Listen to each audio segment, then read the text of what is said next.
에스라 3장 8절에서 13절 말씀입니다. 봉독하겠습니다.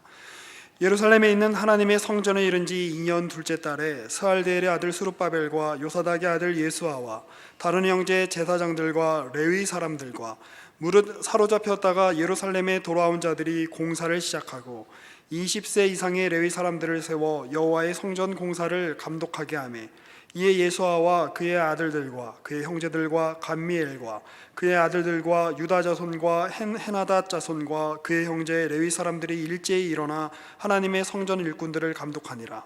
건축자가 여호와의 성전의 기초를 놓을 때에 제사장들은 예복을 입고 나팔을 들고 아삽 자손 레위 사람들은 재금을 들고 서서 이스라엘 왕 다윗의 규례대로 여호와를 찬송하되 찬양으로 화답하며 여호와께 감사하여 이르되 주는 지극히 선하심으로 그의 인자하심이 이스라엘에게 영원하시도다 하니, 모든 백성이 여호와의 성전 기초가 놓임을 보고 여호와를 찬송하며 큰 소리로 즐거이 부르며, 제사장들과 레위 사람들과 나이 많은 족장들은 첫 성전을 보았으므로 이제 이 성전의 기초가 놓임을 보고 대성통곡하였으나 여러 사람은 기쁨으로 크게 함성을 지르니 백성이 크게 외치는 소리가 멀리 들리므로 즐거이 부르는 소리와 통곡하는 소리를 백성들이 분간하지 못하였더라. 아멘. 2013년에 이제 청년 예배를 시작하면서 우리가 사사기 말씀부터 보았습니다. 그래서 사사기, 사무엘, 열왕기서까지 세 개의 이제 성경을 보게 되었는데요. 이제 세 개라고 하지만 사무엘서도 상하로 나눠져 있고 열왕기서도 상하로 나눠져 있어서 총 5권의 성경을 우리가 함께 보게 된 셈입니다. 사사기, 사무엘, 열왕기는 선지자적인 관점에서 기록된 이스라엘의 역사입니다. 하나님이 어떤 분이신가 하는 주제가 거기에 드러납니다. 선지자는 하나님의 뜻을 드러내는 사람입니다. 하나님이 누구신가, 하나님이 지금 무엇을 원하시는가의 그 관점을 두고 역사를 돌아보는 거죠. 지난 우리의 역사 속에서 하나님이 그때 우리가 어떻게 하길 바라셨는가, 우리는 우리의 역사 속에서 무엇을 잘했고 무엇을 잘못했는가, 하나님이 우리의 역사를 통해서 지금 오늘을 사는 우리에게 무엇라고 말씀하고 계시는가, 이런 관점을 가지고 역사를 보는 것이죠. 그 하나님이 자기를 드러내시는 계시가 이스라엘의 흥망성쇠 속에서 굉장히 분명하게 드러나게 됩니다. 우리가 보았다시피 나라는 망했고 다윗 왕조는 끊어졌습니다.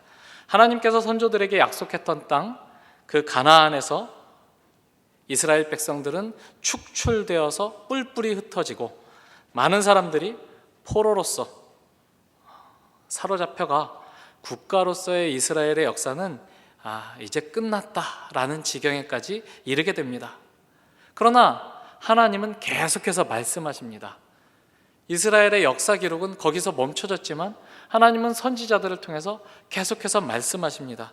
나라가 없어지면 하나님의 계획은 끝나는 것이냐? 다윗 왕에게 약속하셨던 그 영원한 통치권에 대한 약속이 이제 유다 왕국이 망함으로 말미암아 실패로 끝난 것이냐 하는 질문들이 계속되고 있는 거죠. 선지자들을 통해서 그 질문에 대한 답이 주어지고 있습니다. 우리가 지금 살펴보는 이 에스라서는 포로에서 귀환한 후의 역사를 기록하고 있습니다. 설명을 우리가 지지난 시간 들은 대로 바벨론이 남쪽 유다 왕국을 멸망시켰습니다.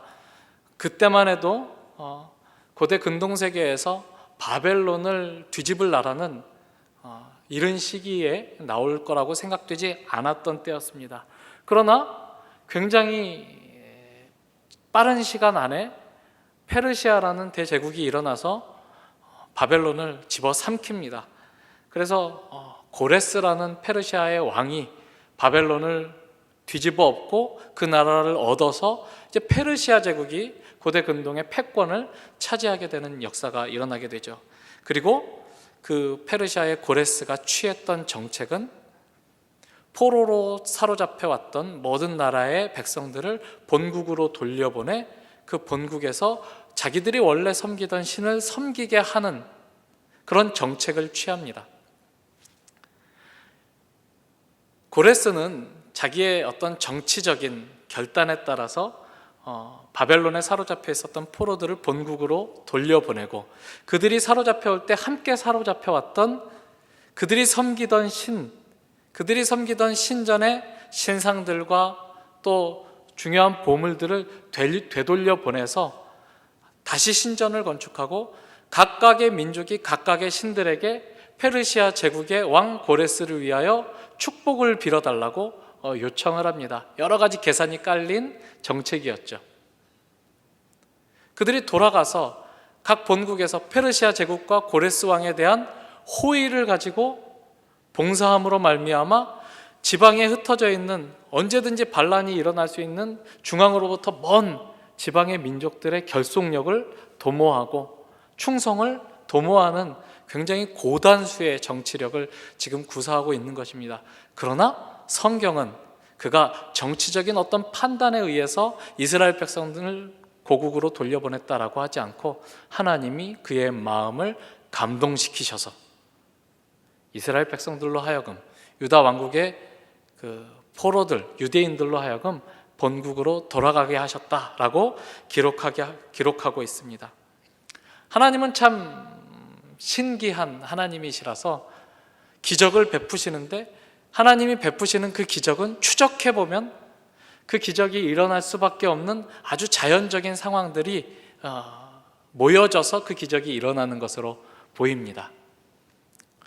고레스는 자기의 정치력, 자기의 정치적 판단으로 그 일을 이루지만, 하나님이 고레스의 마음을 감동시키셔서 그 일이 일어났다라고 하는 것입니다.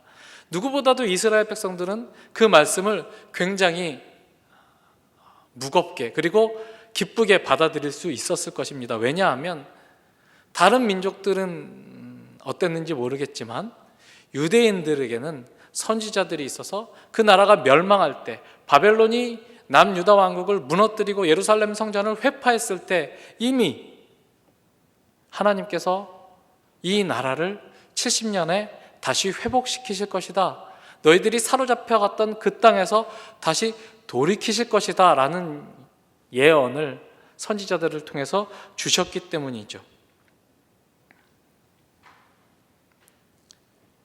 그렇게 해서 그 예언을 들은, 그 예언의 말씀들을 간직하고 있었던 이스라엘 백성들이 다시 돌아오게 됐을 때 무슨 정치적인 판단이라든가 고레스 왕의 정치력, 그런 데에 집중할 틈은 없는 것입니다. 이것은 그 일이 일어났을 때 하나님이 우리에게 약속하셨고 그 약속하신 바를 이룬 놀라운 구원의 사건이다 라고 이스라엘 백성들은 받아들일 수 있었던 것이죠. BC 568년 예루살렘의 멸망 이후에 고레스의 이 칙령이 내려지기까지는 약 50년 정도의 기간이 소요가 됩니다. 그리고 에스라서의 주인공인 에스라는 그 568년 예루살렘 멸망이 있은 60년 후인 458년에 이스라엘 백성 유다인들이 예루살렘으로 돌아가게 되었다라고 첫 번째 귀환에 관한 기사를 전해주고 있고요. 아니죠. 518년 정도에 이제 1차로 본국으로 송환된 그 포로가 귀환된 백성들의 돌아왔다라는 기록을 우리에게 전해주고 있고요. 에스라서의 주인공인 그 자신은 그보다, 그러니까 518년보다 약 60년, 숫자만 말하면 제가 약해서 헷갈리는데요. 제가 산수부터 굉장히 못했습니다.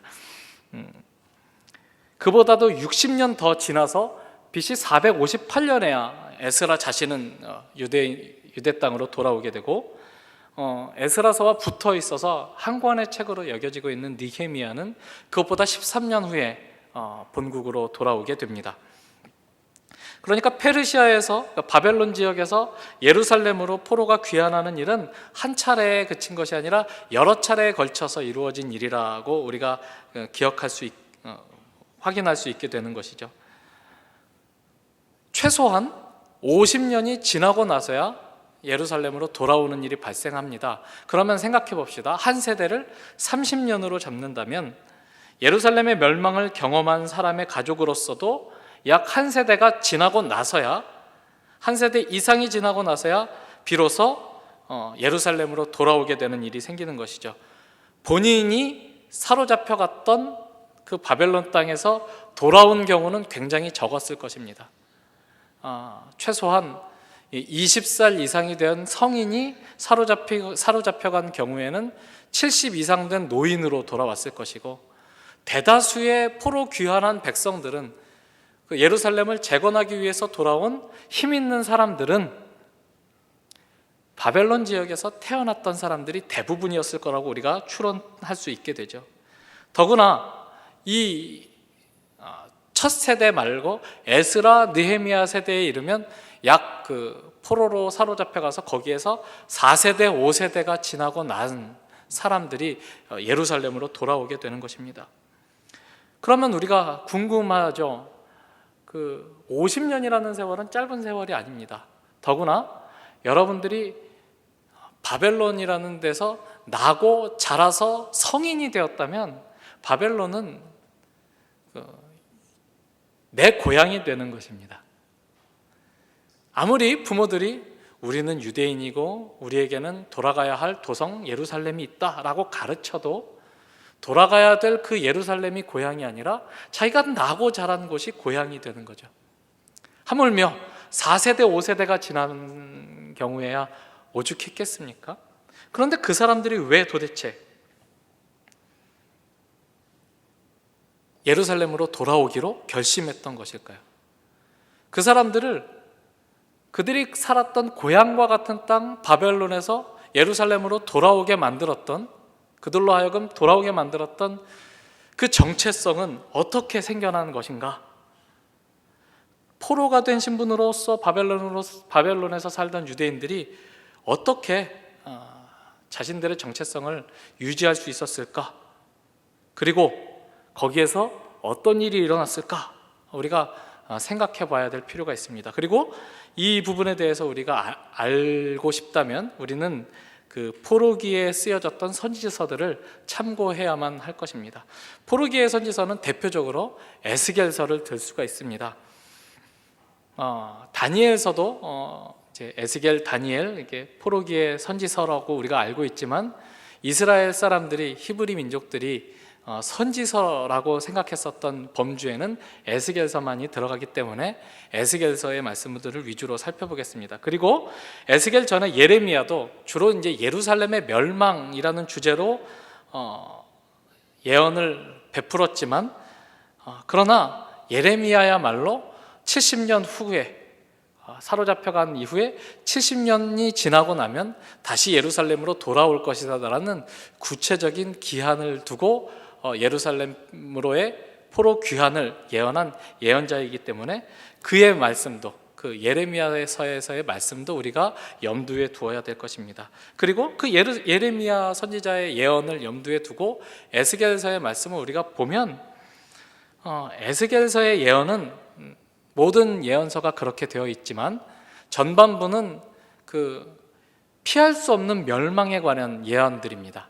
그리고 후반부에는 그렇게 하나님의 심판이 임해서 처참한 지경에 이르는 사람들이 그럼에도 불구하고 다시 회복하게 될 것이다 라는 소망의 메시지를 주고 있는데요, 에스겔서는 특별히 포로로 사로잡혀간 사람들에게 전해지는 메시지입니다. 그러니까 포로로 사로잡혀간 바벨론에 있는 유대인들에게 전해진 예언서라는 얘기죠. 선지서죠.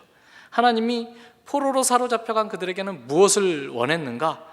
우리 한번 그 에스겔서로 넘어가 보도록 하겠습니다.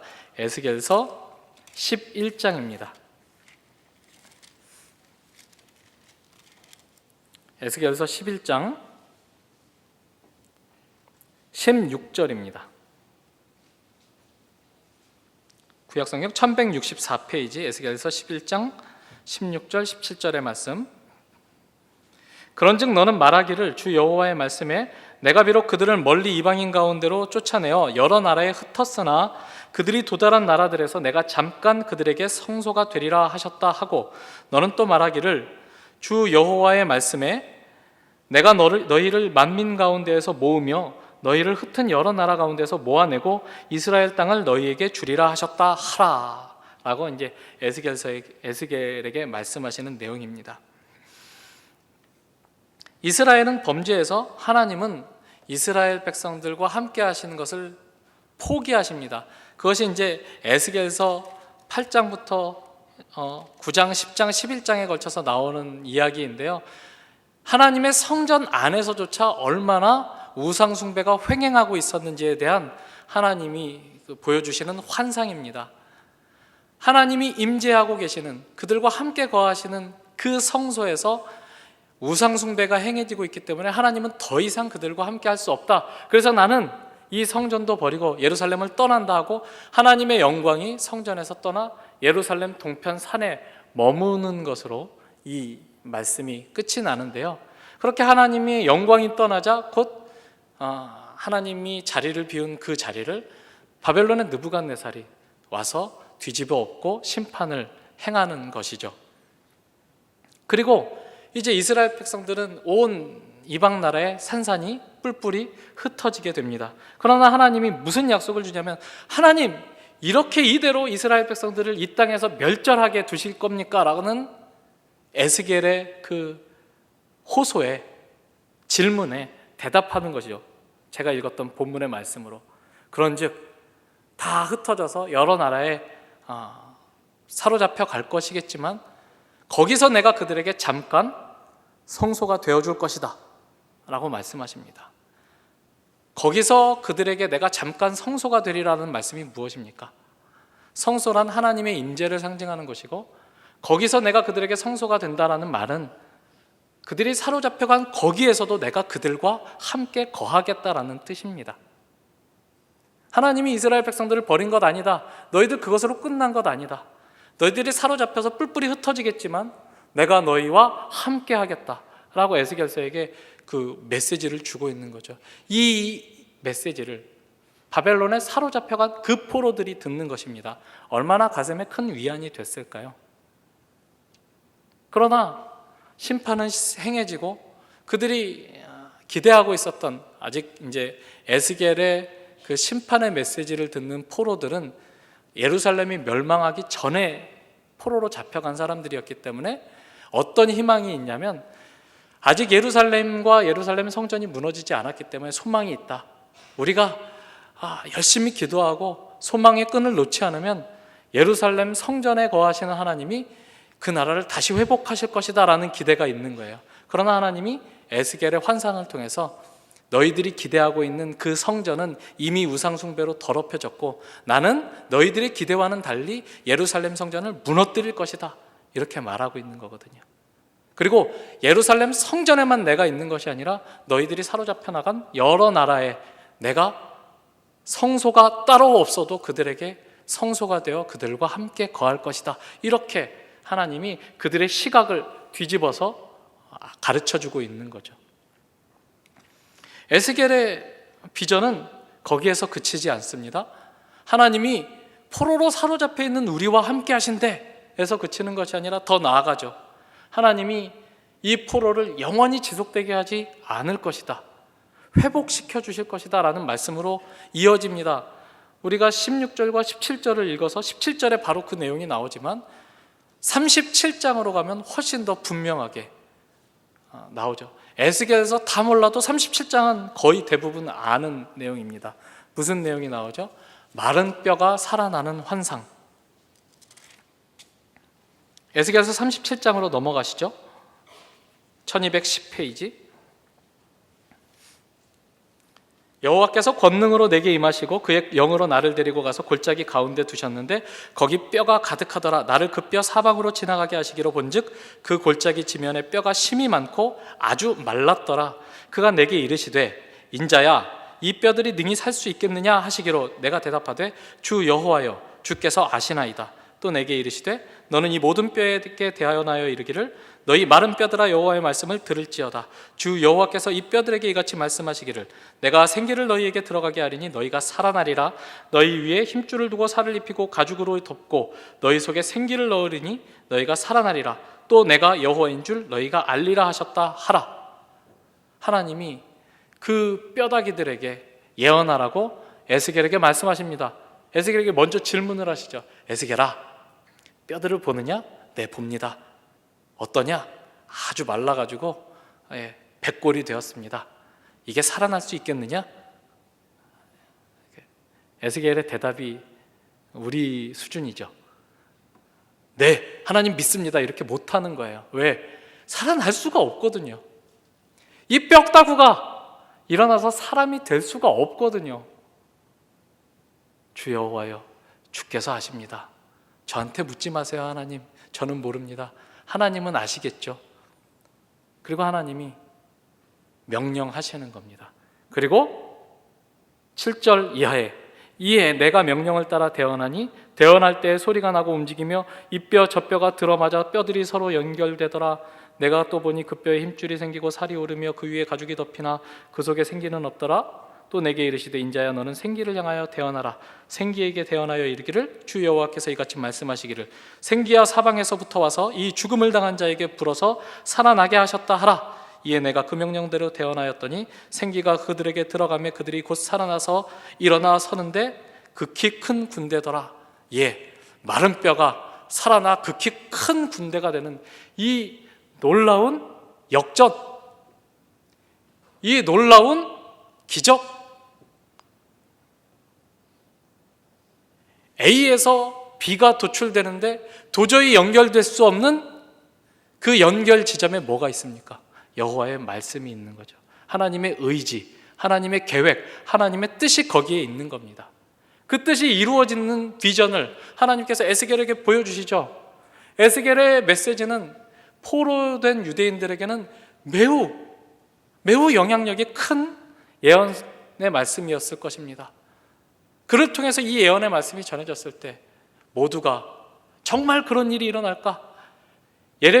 에스겔이 처음 하나님으로부터 인자야 이 뼈가 정말 살아날 수 있겠냐? 라는 질문을 들었을 때 그 기분처럼 모든 유대인들이 그런 기분으로 에스겔의 이 말씀을 들었을 것입니다. 에스겔은 하나님의 말씀이 이루어지는, 하나님의 말씀을 대언하는 참된 선지자로 우리가 알고 있는데 이 에스겔이 마른 뼈가 살아나는 비전을 우리에게 보여주고 있다. 정말 그렇게 될 것이냐? 마른 뼈와 같은 우리, 바벨론의 포로로 사로잡혀갔던 우리, 사로잡혀온 우리, 그리고 당분간은 바벨론의 세력을 뒤집을 것 같은 나라가 없는 것 같은 이 시대를 살아가는 이 상황 속에서, 이 조건 속에서 하나님이 정말 우리를 회복하실 수 있는 능력이 있단 말이냐? 라는 질문이 생겼겠죠. 하나님이 에스겔에게 그렇게 할 것이다, 내가 그렇게 만들 것이다 라고 메시지를 준 것입니다. 여기에서 그치지 않고 에스겔 40장으로 넘어가면 40장 이후에는 예루살렘의 성전이 재건되는 환상이 계속 이어집니다. 하나님이 성전이 회파되었던 그 예루살렘의 하나님의 성전을 다시 새로 짓는 일이, 그래서 성전을 측량하고 공사하며 그 성전이 완공되고, 애초에 솔로몬이 세웠던 그 성전에서 하나님의 영광이 떠나가서 그 성전이 무너지고 심판이 임했던 이스라엘의 역사가 다시 역전이 되어서 그 성전 안에, 새롭게 세워진 성전 안에 하나님의 영광이 임하는 것으로 에스겔의 환상이 결과되는데요, 그 환상의 끝은 그 성전에서부터 물이 흘러나와서 온 땅에 적셔지고 온 땅이 하나님의 성전으로부터 흐르는 샘물에 의해서 새롭게 일어나는, 그래서 죽음의 바다라고 불리는 사해조차도 생명으로 넘쳐나는 새로운 비전으로 에스겔서가 마무리됩니다. 이 에스겔서의 말씀을 듣고 있었기 때문에, 이 에스겔서의 말씀이 유대 포로민들에게 전해졌고 영향을 끼쳤기 때문에 그들에게는 하나님이 그렇게 하실 수도 있다라는 가능성의 문이 열렸던 것이고, 고레스가 그 나라를 뒤집고 바벨론의 포로를 이스라엘로 되돌이킬 때 그들은 하나님이 이 일을 하셨구나, 하나님이 우리를 정말 살아나게 하시는구나, 마른 뼈가 살아나는 놀라운 기적이 이제 우리에게 일어나고 있구나라는 기대와 소망을 가지고 올 수 있었던 거죠.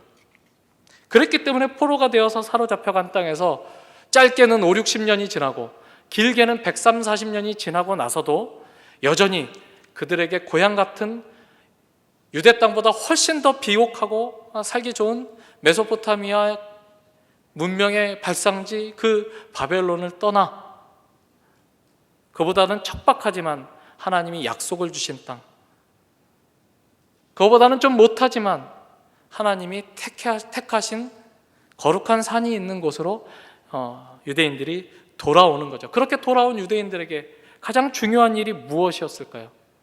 단절되었던 그 역사를 복원하는 일, 회복하는 일, 끊어졌던 성전에서의 제사와 예배를 회복하는 일이 아니었겠습니까? 자신들이 과거의 역사와는 단절된 의미 없는 세대가 아니라 그 역사를 하나님의 신실하심으로 이어받고 있는 새 세대라는, 약속이 여전히 유효하게 우리에게 살아있는 약속을 받은 새 세대라는 자기 확인이 필요했을 것이고, 그 확인을 위하여 가장 먼저 하는 일이 바로 성전을 건축하는 일이었을 것입니다. 그래서 에스라 3장 말씀들은 이 성전을 재건하는 기사로 기록이 되어 있습니다. 3장 우리가 8절부터 봤지만 1절부터 7절까지의 말씀을 보면 이 사람들이 모세의 율법대로 제단을 쌓고 절기를 지키고 예물을 하나님께 드리고, 특별히 7절 말씀을 보면 본문으로 다시 돌아온 거죠. 에스라 3장 7절을 보시면 이에 석수와 목수에게 돈을 주고 또 시돈 사람과 두로 사람에게 먹을 것과 마실 것과 기름을 주고 바사왕 고레스의 명령대로 백향목을 레바논에서 요빠 해변까지 운송하게 하였더라. 이 7절의 말씀은 솔로몬이 성전을 지을 때 그 일이 계획되고 진행되었던 것과 매우 비슷한 내용으로 일부러 기록하고 있는 말씀입니다. 솔로몬이 성전을 지을 때도, 그 첫 성전을 지을 때에도 두로와 시돈 사람에게 백향목을 사서 가져왔고, 목수들을 그들에게서부터 공급받아서 그들로 하여금 성전을 짓게 했습니다. 그들에게 그 임금을 지불할 때 먹을 것과 마실 것과 기름을 지불했다고 되어 있습니다. 굉장히 그 첫 성전을 지을 때 그 절차에 따라서 세심하게 이 새 성전을 짓는 그 포로 귀환 세대들의 노력을 기록하고 있는 것이죠. 그리고 본문으로 이어져서 스룹바벨과 예수아라는 인물의 지도하에 성전 재건 공사가 시작됩니다. 모든 사역들은 아주 세심하게 모세의 율법을 준수하여서 20세 이상의 레위인의 감독을 통해서 성전 재건 공사가 진행되고, 다윗의 규례에 따라서 이렇게 율법을 따라 규례를 따라 그 명령대로 절기를 지키며 이렇게 행하는 일들이 기록되고 있는 것입니다. 이들이 얼마나 하나님의 계명, 율법, 성전에서의 예배 의식에 충실했는가를 보여주고 있는 거죠. 그리고 드디어 성전의 기초가 놓여집니다. 그 성전의 기초를 놓을 때에는 제사장들이 예복을 입고 나팔을 들고 서서 나팔을 불고 아삽 자손들이 하나님을 찬송합니다. 여호와는 인자하시다, 선하시다, 그 백성에게 그 선하심과 인자하심이 영원하다라고 노래를 하면서 이 성전 기초 공사를 시작하는데 사람들이 막 환호하고 기뻐하고 즐거워합니다. 하나님께서 우리에게 약속하셨던 그 일이 지금 우리에게 펼쳐지고 있습니다. 우리는 바벨론에서 영원토록 살 것 같이 생각을 했는데 하나님이 놀라운 방법으로 바벨론이란 나라를 뒤집어 엎으시고 고레스를 통하여 우리를 예루살렘으로 보내셨습니다. 예루살렘에 돌아온 우리가 하나님의 그 뜻에 따라 성전을 재건하고, 하나님, 우리가 성전을 재건하면 이 성전에 하나님의 영광이 에스겔의 환상에서 그랬던 것처럼 임할 것입니다 라는 기대에 충만해서 찬송하고 기뻐하고 환호성을 지르며 소리를 높여 부르고 있습니다. 그런데 어떤 사람들은 통곡합니다. 대성통곡합니다.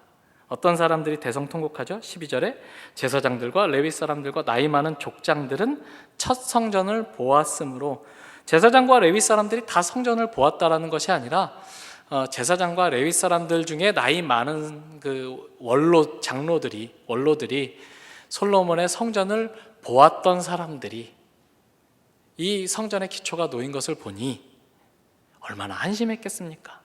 생각해 보세요.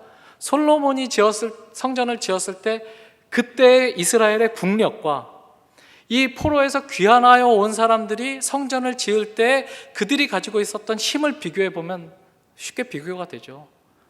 게임이 안 되는 자원의 차이, 그 인력의 차이를 무엇으로 메꿀 수 있었겠습니까? 어떻게 그들이 솔로몬이 지었던 것과 똑같은 규모의 성전을 지을 수 있었겠습니까? 그들이 지을 수 있었던 성전은 굉장히 작은, 그렇지만 그들이 할 수 있는 최선의 것이었을 것입니다. 그러나 기왕에 솔로몬의 성전을 보았던 사람들은 도대체 하나님의 성전이 이게 웬일이냐라는 그 생각을 했겠죠. 에스겔의 환상 속에서 나타나는 그 성전의 그 규모는 성전 외벽의 길이가 가로 세로 250m 이상의 규모입니다. 굉장히 큰 규모로 성전을 그리고 있죠. 그러나 이 에스라서에 기록된 스룹바벨 성전 제2성전의 규모는 에스라 6장 3절을 보시면 그 규모가 나와 있는데요. 6장 3절 마지막 부분을 보십시오. 성전 곧 제사 드리는 처소를 건축하되 지대를 견고히 쌓고 그 성전의 높이는 60규빗으로 너비도 60규빗으로 하라라고 이제 나옵니다. 60규빗이면 30m 남짓한 규모입니다. 30m 남짓이면 예루살렘에서 건축되는 그 성전이 지금 우리가 있는 본당 안에 쏙 들어올 수 있는 규모입니다. 얼마나 안심하겠습니까? 잠실 종합운동장을 본 1세대들의 눈에 볼 때 여기 남포교회 본당 안에 쏙 들어오는 그 규모가 얼마나 한심했겠습니까? 하나님, 이게 뭡니까? 도대체 약속이 이루어져서 희망을 가지고 기대를 가지고 돌아왔을 텐데 그들이 할 수 있는 최선이라고 하는 것은 너무나 그들이 보았던 영광에 비하면 미천한 것, 작은 것이었던 것이죠. 그래서 실망하고 회한이 깊이 사무치는 기분으로 자기 아들들과 그 손주들이 새로운 성전을 건축하면서 이제 하나님이 우리에게 새로운 일을 시작하시는구나라는 기대와 소망을 가지고 부르짖고 환호를 지르고 있는 그 상황에서 이 사람들은 지금 목 놓아 울고 있는 것이죠. 이 대목에 이르러서 기쁨과 슬픔이, 환호와 탄식이, 가득한 기대와 그 충족되지 못한 그 실망감이 교차되고 있는 것 같이 보입니다.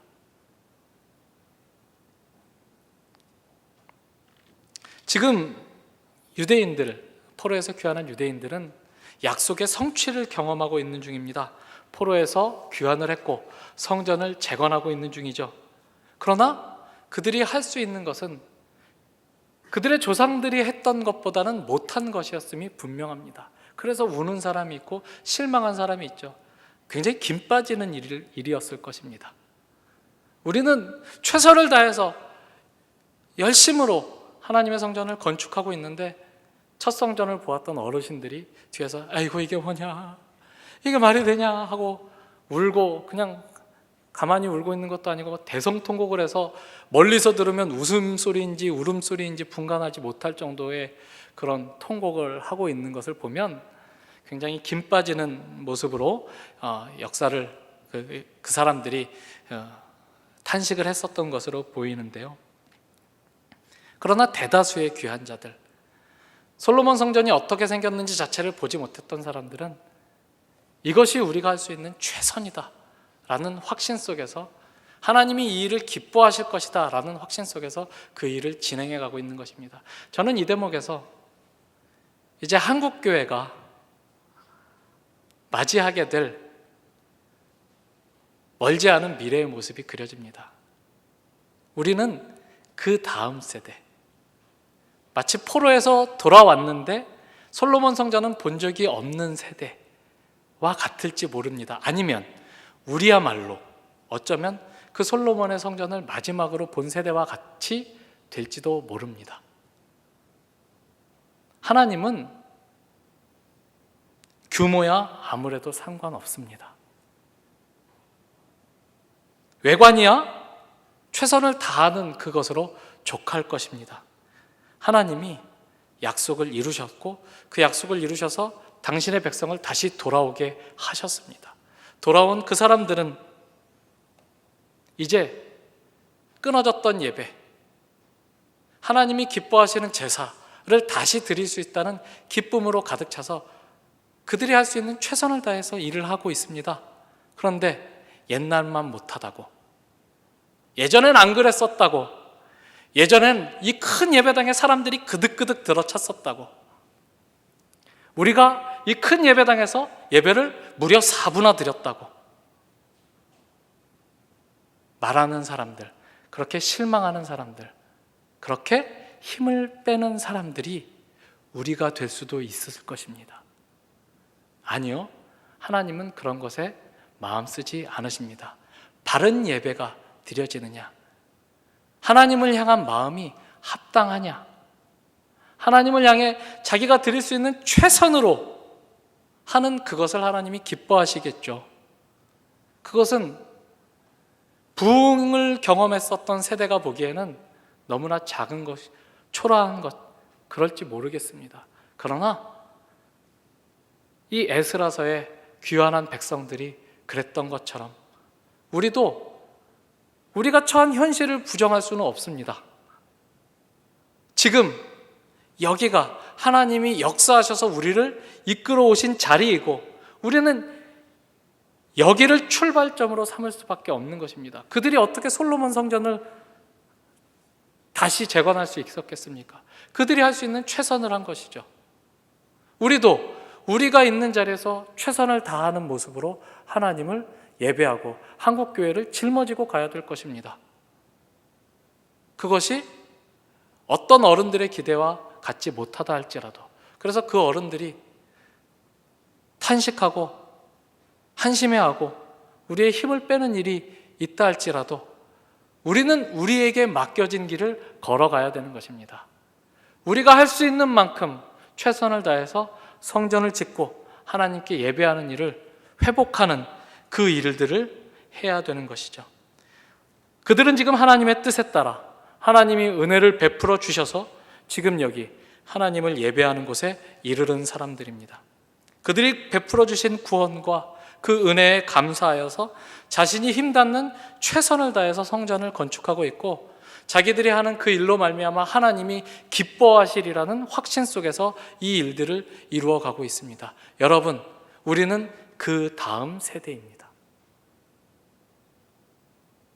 우리는 이 다음 세대입니다.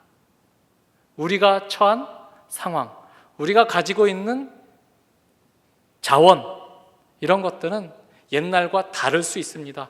그것을 받아들이시고 인정하셔야 됩니다. 많은 사람들이 교회를 싫어합니다. 오늘도 청년일부 조장 성경 공부를 마치고 투썸 플레이스에서 나와서 제5교육관에서 나와서 걸어오는데 그 횡단보도를 건너는데 우리 같이 이제 횡단보도를 건너는 동료들 중에 야구장에 가시는 분들이 계시더라고요. 그 야구장에 가는 사람들이 엄청 짜증을 내면서 건넙니다. 왜? 교회에서 쏟아져 나오는 사람들이 그 횡단보도를 막 이렇게 점령하고 건너는 것처럼 보여서 쾌적하게 건너지 못하거든요. 아씨, 교회 다니는 것들은 왜 이렇게 많이 나오나? 제가 정확하게 들었는데 예수쟁이 새끼들이 이렇게 많이 나와서 이러더라고요. 제가 딱 봐도 목사처럼 보였을 텐데 그걸 들어야 되는 겁니다. 그 사람들이 싫어하는 상황을 받아들여야 되는 겁니다.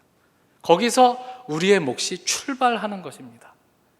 돌아온 포로귀환의 그 백성들이, 첫 성전을 보았던 사람들이 목 놓아 울 정도밖에 못하는 그 현실 속에서 자기의 세대를 시작해 왔던 것처럼 최선을 다해 하나님께 예배드리는 그 예배를 회복하려고 노력했던 것처럼 오늘 우리에게 주어진 한국교회의 현실이라는 그 현실을 하나님이 인도하셔서 여기에 온 현실이라고 받아들이고, 지금 여기서 하나님이 우리에게 원하시는 것이 무엇인지를 묻고 그것을 순종해서 따라가야 되는 것, 하나님이 오늘 말씀을 통해서 우리에게 교훈하시는 바라고 생각합니다.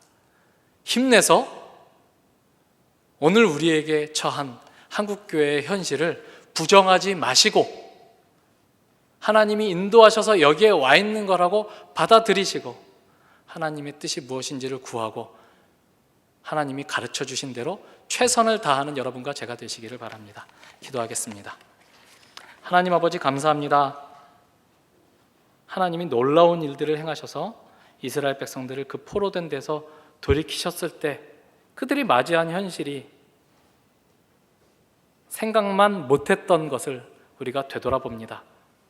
하나님이 여전히 그들 가운데 일하고 계셨고 하나님이 일하시는 현실 속에서 맞이한 그들의 정황이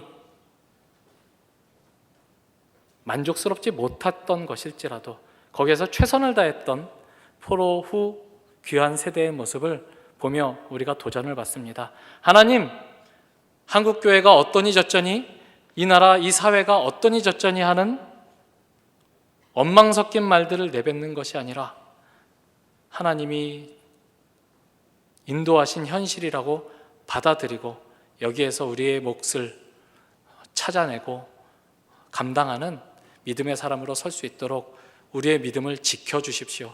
예수님 이름으로 기도합니다. 아멘.